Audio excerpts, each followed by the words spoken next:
নারায়ণ নারায়ণ হরি নারায়ণ।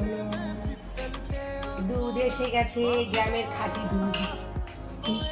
মা আছে, ভালোবাসা আছে, মায়ের ভালোবাসা অমৃত সমান। মায়ের হাতের পিঠে, ভাই আসছে আমাদের বাড়িতে, ভাইয়ের হাত দিয়ে মা বানিয়ে পাঠিয়েছে। এ হচ্ছে মায়ের ভালোবাসা। হাজার কষ্ট হলেও ঠিক ভাইয়ের কাছে পিঠে বানিয়ে পাঠিয়েছে, পাটিসাপটা পিঠে।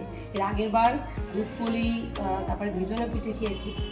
আর এই পিঠেটা তখন দিয়েছিল না, তাই বলছে এই পিঠে তো খাসনি, বা এই পিঠেটা বানিয়ে দিতে। আর আমি এই পিঠেটা খুব ভালো খাই। আর আমার মায়ের হাতের পিঠে আমার হাজব্যান্ডও খুব ভালো খায়। তো খুব সুন্দর, দেখো খুব নরম হয়েছে, বেশ সুন্দর হয়েছে পিঠেগুলো। বলি মা আছে তাই এমন অমৃতপূর্ণ ভালোবাসাও আছে।